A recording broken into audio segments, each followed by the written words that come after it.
লিল্লাহে তাকবীর, লিল্লাহে তাকবীর, লিল্লাহে তাকবীর। বীর মুসলমান তরোয়াল কুরআন, বীর মুসলমান তরোয়াল কুরআন, বিদায়ে হারানো সম্মান। লিল্লাহে তাকবীর, লিল্লাহে তাকবীর। সেই ঈমান বলে হইয়া বলিয়ান, যে ঈমান বলে হইয়া বলিয়ান, শাসন করত আধা জাহান। যে ঈমান বলে হইয়া বলিয়ান, শাসন করত আধা জাহান। ফিরাইছে হুঙ্কার, দিতে হবে আর একবার লিল্লাহে তাকবীর। সবাই লিল্লাহে তাকবীর। নিম্ন উঁচু ডাইনে বামে সামনে পিছনে কত দল আছে সব করতে পারেন, কিন্তু জমিনের ভিতর থেকে স্পষ্ট ঘোষণা দিতে চাই, এই পৃথিবীর কোন মানুষ কোন ব্যক্তি আপনার সঙ্গী হবে না। এই কোরআন শরীফ মানুষের সাথে আল্লাহ পাক সঙ্গী বানায় দিবি। মরে যাবেন আপনি, একাই যাবেন। এর মানে এই না যে আমি পীর ভক্ত না বা পীরের বিরুদ্ধে বলতেছি তা না। মরে যাবেন, আপনার মা আপনার কবরে যাবে না, বাবাও কবরে যাবে না। আপনি এত বাবা ভক্ত ছেলে, আপনি নিজেও বাবার কবরে যাবেন না। আপনার মা, একটা মেয়ে তার বাবাকে ভালোবাসে, ওই কন্যা নিজেও তার বাবার কবরে যাবে না। কথা কোন ঠিক কিনা? কিন্তু পৃথিবীতে এমন এক কিতাব, যেই কিতাবটা আমার মালিক ওই বান্দার আপন বানায় দিবে। এত আপন, এত আপন আর কেউ হবে না রে। যেই কিতাব আপন হবে সে হলো মাওলার প্রেমের এই কোরআন। এই কোরআন শরীফ আপনার সাথে কাফনের মধ্যে থাকবে, এই কোরআন শরীফ আপনার সাথে দাফনের পর কবরে থাকবে। এই কোরআন শরীফ আপনার সাথে যতদিন আপনি কবরে থাকবেন ততদিন পর্যন্ত থাকবে। এই কোরআন শরীফ আপনি যতদিন পর্যন্ত হাসর মাঠ থাকবেন ততদিন পর্যন্ত থাকবে। এই কোরআন শরীফ ফুলসরাতে যখন আপনি পার হবেন তখন থাকবে। এই কোরআন শরীফ মিজানের আলা, মিজানের পাল্লায় যখন আপনার আমল নামা দ্বারা এই পাল্লায় ওজন দেওয়া হবে ওই সময়ও থাকবে। ও মুসলমান, এই কোরআন শরীফটা এত আপন, এত আপন, ওটা পৃথিবীর মধ্যে এমন আপন ওয়ালা কিতাব আর একটাও নাই। যে কিতাবটা কাউকে যদি বলেন ভাই একটু ধরেন, উনি যদি ধরে তাহলে ওনার সওয়াব হয়। যে ব্যক্তি বলে ভাই ধরেন, ধরাইলাম আমি, আমারও সওয়াব হয়। যে ব্যক্তি বলে ভাই আসেন পড়ি, যে পড়ে তার সওয়াব হয়। যাকে পড়তে বলা হয় তারও সওয়াব হয়। যদি বলে ভাই একটু শোনেন, যে শোনে তার ডবল সওয়াব হয়, যে শোনায় তারও সওয়াব হয়। এই কিতাব ধরলে সওয়াব, পড়লে সওয়াব, ধরাইলে সওয়াব, পড়াইলে সওয়াব, শুনলে সওয়াব, শোনাইলে সওয়াব। এই কিতাব চুমা খাইলে সওয়াব, চোখে মাখলে সওয়াব, মাথায় দিলে সওয়াব। এই কিতাবকে ভালোবাসলে তার জীবন পরিবর্তন হয়ে যাবে। এই কিতাব এমন এক কিতাব, যে কিতাবের মতো আর একটা কিতাব আল্লাহর আকাশের নিচে আর জমিনের উপরে নাই। এই কিতাবটারে যদি কেউ আপন করতে পারে, আল্লাহ ডাক দিয়া বলেন কিতাবুন আনজালনাহু ইলাইকা লিতুখরিজান নাস ইলাজ যুলুমাতি ইলান নূর। এ দুনিয়ার মুসলমান, এ দুনিয়ার মা বোনের দল, ও কলিজার টুকরা বাগদারি এলাকা, ও কলিজার টুকরা বাগমারা এলাকা, ও কলিজার টুকরা, ও কলিজার টুকরারা, একটু ভালো করে শোনো। এই কিতাব যদি কেউ চুমো খায়, ভুল জায়গা চুমো খায় নাই। এই কিতাব যদি কেউ বুকের মধ্যে জড়ায় নাই, ভুল জিনিস সে জড়ায় নাই। এই কিতাব যদি কেউ চোখে মুখে মাখে, সে ভুল জায়গা মাখে না। এটা রবি ঠাকুরের কিতাব না, এটা রামায়ণ না, এটা মহাভারত না, এটা ঋগ্বেদ না, এটা যজুর্বেদ না, এটা অথর্ববেদ না, এটা কোনো অন্য কিতাব না। ওরে এটা অন্য নবীর উপরে নাজিল হওয়া তাওরাত, জবুর, ইনজিল না।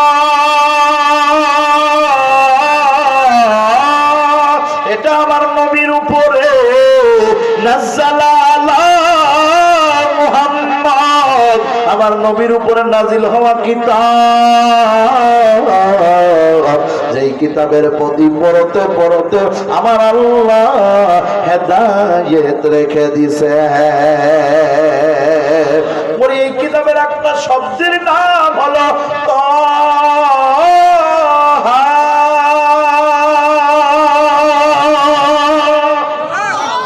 এই শব্দটা এমন এক ব্যক্তির কানে চলে গেল যে ব্যক্তি এই কিতাবের শত্রু। এই কিতাব নাজিল হয়েছে যার উপরে সেই মুহাম্মদের শত্রু, তার কল্লা নেওয়ার জন্য তলোয়ার উঁচু করে ঘুরে বেড়াইতেছে। অথচ আমার নবীজি ওই সময় তার দরবারে তেলাওয়াত হইতেছিল তাহা। আল্লাহু আকবার। ওই তেলাওয়াতটা তার ভগ্নিপতিরা তেলাওয়াত করতেছে। এবার ওমর ডাক দিয়া বলে, এই তোমরা কি তেলাওয়াত করতেছো আমারে শোনাও। ওমরের পায়ের আওয়াজ শুনে তাড়াতাড়ি করে গোপন করে রাখছে, না না না, এই কিতাব দেওয়া যাবে না, এইটা যদি দিই উমর ছিঁড়ে ছুটে শ্বাস করে ফেলবে। এ উমর খুব রাগের মানুষ। উমর ঘরের মধ্যে টপ করে ঢুইকা ডাক দিয়ে বলো, ওইটা বের করো, কি পড়তেছিলা? ভগ্নিপতি আর বোন আর বহনাই বলতেছে, না না কিছুই না, এমনি কিছু পড়তেছিলাম, কিছু না। বলে না বলে না। ওমর বলে, আমার খুব ভালো লাগছে, যদি তোমরা না বলো তোমাদের কল্লা উড়াইয়া দিব। ভয়ে বিবৃত আর সমস্ত হইয়া তারা নিজেরা ভয়ে সাব্যস্তি হয়ে নিজেরা ওই কিতাব বের করেছে। এক খণ্ড কিতাব যার মধ্যে লেখা রয়েছে সূরা তাহার কিছু আয়াত। জোরে বলেন আল্লাহু আকবার। এবার বলতেছে, তোমরা আমার সামনে তেলাওয়াত করো। তার ভগ্নিপতি নিজে, তার বোন নিজে তেলাওয়াত করতেছে। তিনি যখন তেলাওয়াত শুরু করলেন, ওই তেলাওয়াতটা ওমরের কানের মধ্যে এমন ভাবে লাগছে, ওমরের দিলের মধ্যে কাটা ঢুকতেছে। এই পাশ দিয়ে সুই ডুইকা অপর পাশ দিয়ে বাহির হয়ে যায়। ওমর চিন্তা করে, আবার কি কিতাব, যে কিতাব শুনতেই মনে চায়, শুনতেই মনে চায়। এত সুন্দর কিতাব তো কোনোদিন দেখি না, এত সুন্দর কিতাব কোনোদিন শুনি না। হযরত ওমর ফারুক, ওমর ইবনে খাত্তাব রাদিয়াল্লাহু তাআলা আনহু, আল্লাহু আকবার আল্লাহু আকবার, তার বোনকে ডাক দিয়ে বলে, আরো পড়ো আরো পড়ো। বোন পড়তেছে, ওমর শুনতেছে। আল্লাহ ডাক দিয়ে বলে, আমার কিতাব যখন শুনতেছে, কিতাবুন আনজালনাহু ইলাইকা লিতুখরিজান নাস মিনাজ যুলুমাত, ওর মধ্য থেকে অন্ধকার টাইনা টাইনা টাইনা টাইনা আমার কিতাব বাহির করতে আছে, আর বাহির করতেছে বাহির করতেছে। এরপরে আস্তে আস্তে ইলান নূর, ওরে আলোর দিকে নিয়ে যাইতেছে। লিল্লাহি তাকবীর, আল্লাহু আকবার। ও মুসলমান ইমানদার বান্দা, কথা কি বুঝতে পারতেছেন? চলবে না থেমে যাবে? চলার পক্ষে গেডা গেডা দেখি ইনশাআল্লাহ। লিল্লাহি তাকবীর, আরো জোরে লিল্লাহি তাকবীর।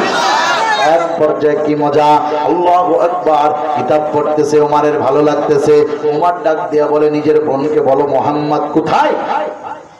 বোন জানে না, না ওমরকে বলা যাবে না, কারণ ওমরকে যদি আমার নবীর সংবাদ দিই, ওমর আমার নবীকে হত্যা করবে, কতল করে দিবে।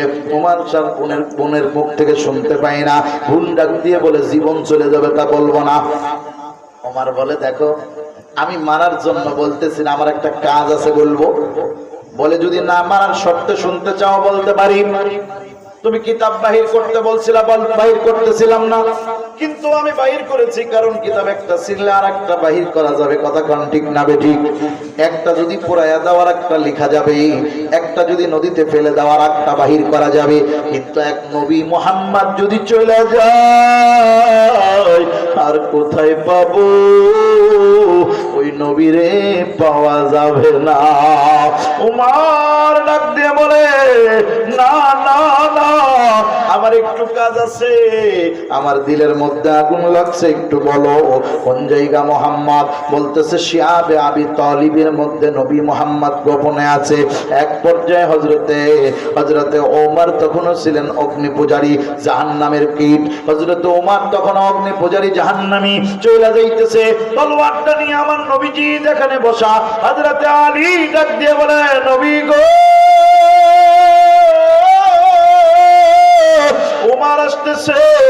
নবী ডাক দিয়ে বললেন, জান কি সমস্যা, কি হয়েছে? ভাই ওমর তো যে অবস্থায় আসতেছে মনে হয় যেন আমাদের ক্ষতি করবে। নবী ডাক দিয়ে বললেন, ওমর কি ক্ষতি বা করবে, আসতে দাও। হযরত আলী বললেন, হুজুর আপনার পর্যন্ত আসার আগে আমাদের রক্তের উপর দিয়ে পা দিয়ে নামিয়ে যেতে হবে। আল্লাহর নবী বললেন, আলী রে রেখে দাও, কোনো সমস্যা নাই। ওমরের চেহারার ভিতরে আর আমার মারার রক্ত চক্ষু দেখি না, ওমরের চেহারার মধ্যে দেখা যায় নূরের ঝলকানি। আসতে দাও। হযরত ওমর রাসূলুল্লাহর কাছে আসলেন। সাহাবীরা রেডি, যদি একটু উল্টা পাল্টা করে তাই মেরে দেব। নবী কোনো চিন্তাই করতেছেন না। ওমর কোনো কথা নাই, নবীর সামনে আইসা নিজের মুকুটটা খুইলা নিজের তলোয়ার খানা নবীজির কদমের কাছে রাইখা ডাক দিয়া বলে, রাহমাতুল লিল আলামিন, ও দয়ার নবী, আমি উমারের সব দম্ভ গর্ব আর অহংকার আপনার পদতলে আমি কুরবানি করলাম। আপনি আমার অহংকার গুলিকে কবুল করে নিয়া ইসলামের সুশীতল ছায়া দান করে। আমার নবীজি উমারকে ডাক দিয়ে বলে, উমার তুমি কি স্বেচ্ছায় ইসলাম গ্রহণ করতেছো না কারোর প্ররোচনায় গো? উমার ডাক দিয়ে বলে, হুজুর এটা আমার নিজের বুঝে এসেছে তাই আমি করতেছি। হুজুর বললেন, ওমর তাহলে পড়ে নাও, আশহাদু আল্লা ইলাহা ইল্লাল্লাহু ওয়া আশহাদু আন্না মুহাম্মাদান আবদুহু ওয়া রাসূলুহু। নামে এত মধু থাকে কে জানি তো আগে, নামে এত মধু থাকে কে জানি তো আগে, মুহাম্মদ নাম জপলে পরে এতই মধুর লাগে, নামে এত মধু থাকে। মুহাম্মদ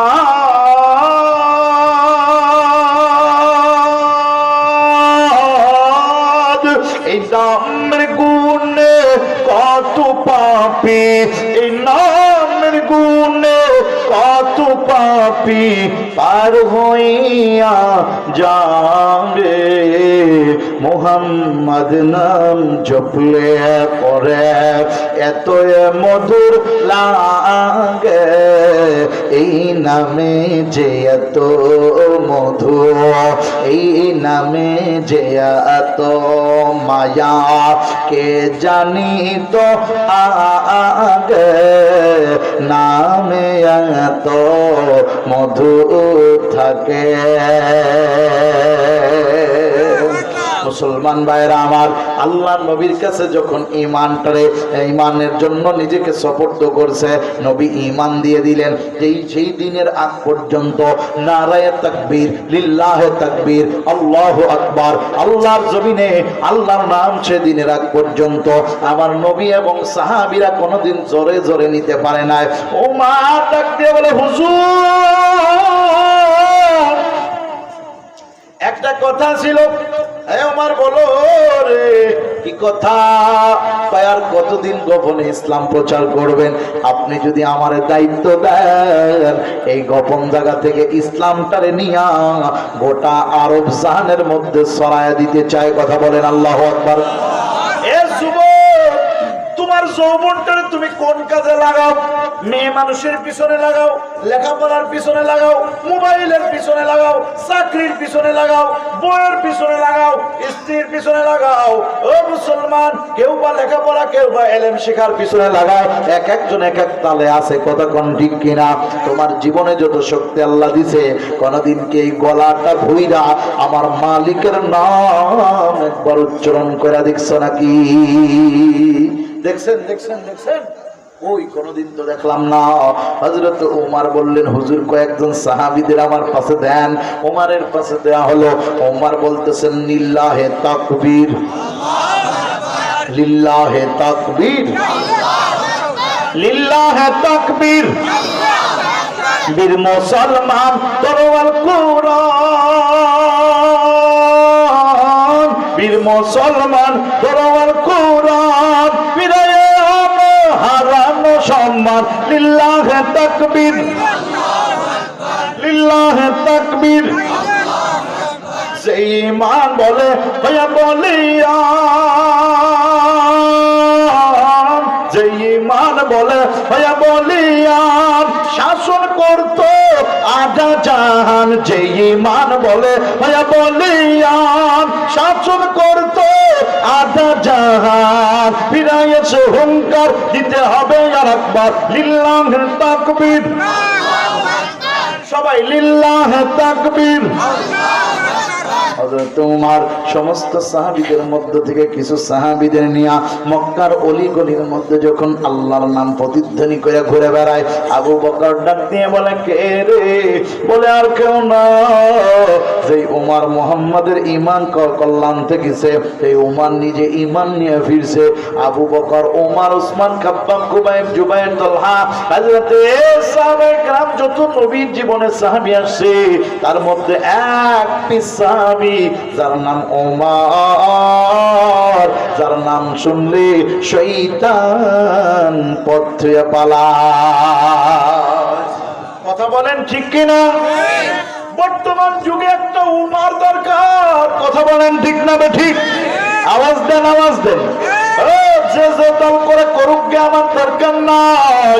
একটা উমর দাও গো আল্লাহ, একটা উমর দাও, যার পিছনে সবাই আমরা সব মানুষ ইক্তিদা করব, যে উমর আমাদেরকে জান্নাতের দিকে নিয়ে যাবে। এমন একটা উমর যদি কোনোদিন আমরা পাই, এইরকম একটা উমর যদি ডাক দেয়, আল্লাহর জমিনে জান আর মাল নিয়ে যেতে পারব। কারা কারা রাজি আছি? দুই হাত তুলে দেখা।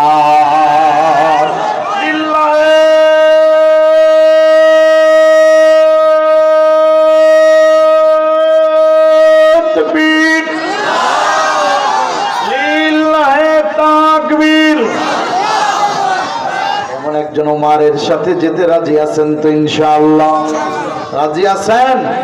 আল্লাহর জমিনে আল্লাহর কোরআন প্রতিষ্ঠা করার সুযোগ আইছে। লাল সবুজের পতাকার সাথে সাথে কালিমার পতাকা উড়ানোর সুযোগ আইছে। কথা কোন ঠিক কিনা? সব মতভেদ ভুলে যাও, এই জমিনে আল্লাহর কোরআন প্রতিষ্ঠা করা হবে ইনশাআল্লাহ। জোরে বলেন ঠিক কিনা? আগামীর বাংলাদেশ ওলামাদের বাংলাদেশ, আগামীর বাংলাদেশ কালিমার বাংলাদেশ, আগামীর বাংলাদেশ মুসলমানের বাংলাদেশ, আগামীর বাংলাদেশ কোরআনের বাংলাদেশ, আগামীর বাংলাদেশ ন্যায় ইনসাফ ভিত্তিক বাংলাদেশ। আল্লাহর কাছে আমি নিজে বলি, আল্লাহ মরার আগে যেন কোরআনওয়ালা দেশ দেখে যেতে পারি। কথা বলেন ঠিক কিনা? আফগান যেমন 20 বছর কষ্ট কইরা সোভিয়েত ইউনিয়ন থেকে কষ্ট কইরা, নেটো থেকে কষ্ট কইরা আবার সেই কোরআনওয়ালা জীবন যাপন করাইতেছে। এ কলিজার টুকরা ভাইয়েরা, আল্লাহর বান্দারা, সেই আফগানিস্তানে এখন মাটি ফুঁড়ে, তেল গ্যাস মাটি খুঁড়ে এখন হীরা মুক্তা জওহর পাওয়া যাচ্ছে। কথা বলেন ঠিক না বেঠিক? সেই আফগানিস্তানে ভালো ভালো ফল, ভালো ভালো ফুল, ভালো ভালো সব কিছু হচ্ছে। কথা কোন ঠিক কিনা? আল্লাহ বলছেন দুইটা কাজ করবা, ও আমানু ঈমান আনবা, ও আমিলুস সলিহাত।